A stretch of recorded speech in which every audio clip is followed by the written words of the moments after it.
फिर मैंने देखा आते जाते लोग उन्हें भी कुछ दे रहे थे और वो लेकर रख रहे हैं। मैंने सोचा कि मेरा अंदाजा गलत था, वो बुजुर्ग भिखारी ही है। जिज्ञासा पूर्वक मैं की तरफ बढ़ा तो कुछ लोगों ने मुझे आवाज लगाई, उसके करीब ना जाइए डॉक्टर साहब, वो बूढ़ा तो पागल है।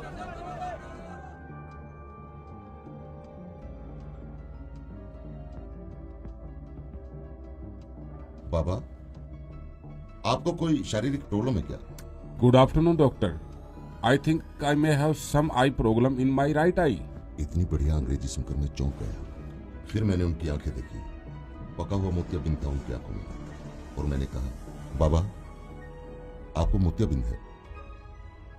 Oh, cataract.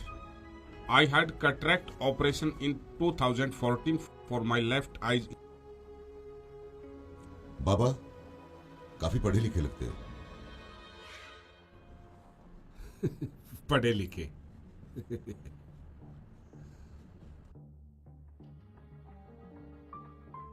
लो डॉक्टर, उधर बैठकर बात करते हैं, वरना ये लोग भी तुझे मेरी तरह पागल कहेंगे। मे आई हेल्प यू? अरे अभी तो समर्थ हूं मैं अपना खुद बोझ ढोने में। तो हाँ बाबा, अब बताओ आप यहाँ क्या कर रहे हैं? I am mechanical senior operator. मैं एक कंपनी में सीनियर ऑपरेटर था।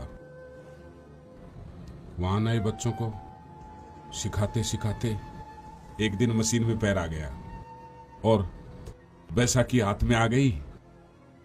अब लंगड़े बैल को कौन काम पे रखता है।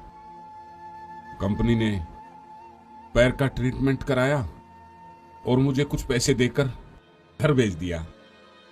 मैंने उस पैसे से एक छोटी सी वर्कशॉप बना डाली और डॉक्टर मेरा बेटा भी मैकेनिकल इंजीनियर है। और धीरे धीरे बेटे ने तरक्की की और कंपनी बनाई। लेकिन बाबा आप यहाँ कैसे, यहाँ क्या कर रहे हैं? सब कर्मों का खेल है डॉक्टर साहब। बेटे ने अपना बिजनेस बढ़ाने के लिए कंपनी व घर दोनों को बेच दिया। बेटे की तरक्की के लिए मैंने भी कुछ नहीं कहा।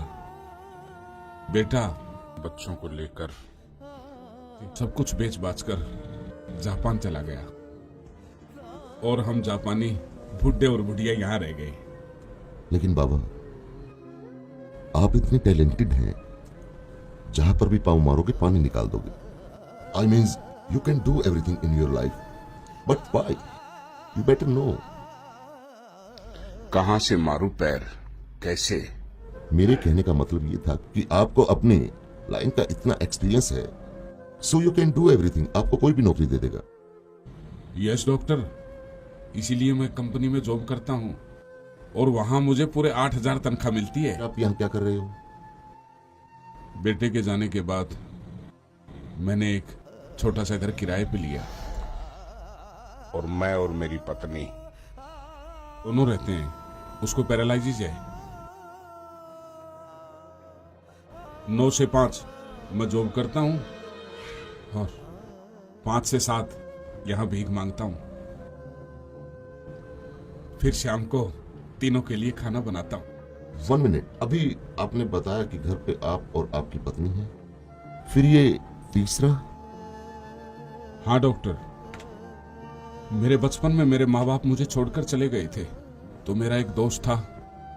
उसकी माँ ने मुझे पाला पोसा, पढ़ाया लिखाया और अभी 2 साल पहले मेरे उस दोस्त का हार्ट अटैक से निधन हो गया। 95 इयर्स ओल्ड उसकी माँ, जिसका कोई नहीं था, और उसको मैं अपने साथ घर ले आया और हम सब अब उनके साथ रहते हैं। बाबा आपका बेटा आपका सब कुछ ले गया, आपको रास्ते पे ले आया, ठोकरे खाने पर मजबूर कर दिया, आपको गुस्सा नहीं आया? नो डॉक्टर, अरे वो सब उसी का तो था। हर माँ बाप अपने बच्चों के लिए ही तो करते हैं। उसका था, सो वो ले गया। इसमें गुस्से की तो कोई बात ही नहीं। नहीं नहीं, ये लेने का कौन सा तरीका हुआ?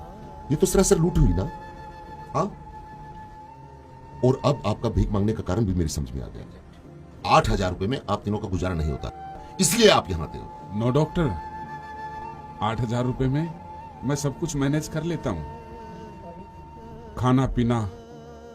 लेकिन जो मेरी माँ है ना, उसको ब्लड प्रेशर और शुगर है, कंटिन्यू उसकी दवाइयां चल रही हैं। बस 8,000 रुपए में मैं वो दवाइयां मैनेज नहीं कर पाता, इसलिए मैं 5 से 7 यहां भीख मांगता हूं, जो भीख में पैसे आते हैं। और हाँ डॉक्टर, मैं पैसों के अलावा भी स्वीकार नहीं करता।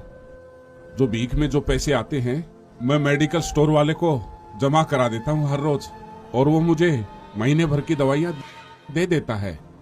किसी दूसरे के माँ के लिए आप यहाँ रोज भीख मांगते हो? हाँ? नो डॉक्टर, किसी और की नहीं, वो मेरी अपनी माँ से भी बढ़कर है। बचपन में उसने मुझे पाला पोसा, मेरा बहुत कुछ किया। अब मेरी बारी है ना, मैं भी उसके लिए कुछ करूं। मैंने उन दोनों से कह रखा है कि 5 से 7 मुझे एक काम और मिला है। अच्छा बाबा, एक बात बताओ, अगर उनको पता चले कि आप 2 घंटे भीख मांगते हो तो उनको बुरा नहीं लगेगा? कैसे पता चलेगा डॉक्टर साहब? वो मेरे सहारे के बगैर करवट तक नहीं बदल सकते, वो यहाँ पर कैसे आएंगे? अच्छा बाबा, एक बात बताओ, अगर मैं आपकी माँ जी को अपनी तरफ से नियमित दवाइयां दूं, ये ठीक रहेगा ना? फिर आपको भीख भी नहीं मांगनी पड़ेगी। डॉक्टर, आप भिखारियों के लिए दवाइयां देते हैं, लेकिन आप माँ जी को दवाइयां देंगे तो वो भी भिखारी कहलाएगी ना? अभी मैं समर्थ हूं,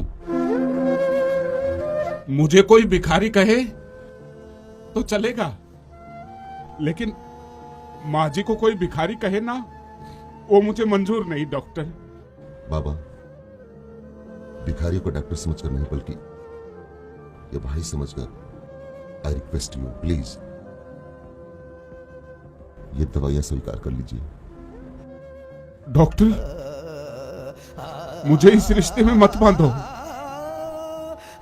एक गया है छोड़ के, कल को अगर तुम भी चले गए, मुझ में सहन शक्ति नहीं है। खुश रहो बेटा तुम। अच्छा, अब मैं चलता हूं, मुझे घर जाके अभी खाना भी बनाना है। शब्दों से तो उन्होंने मेरे द्वारा पेश किए गए रिश्ते को टुकरा दिया था, लेकिन मेरे सिर पर रखे उनके हाथ के गर्म स्पर्श ने मुझे बताया कि मन से उन्होंने इस रिश्ते को स्वीकारा था।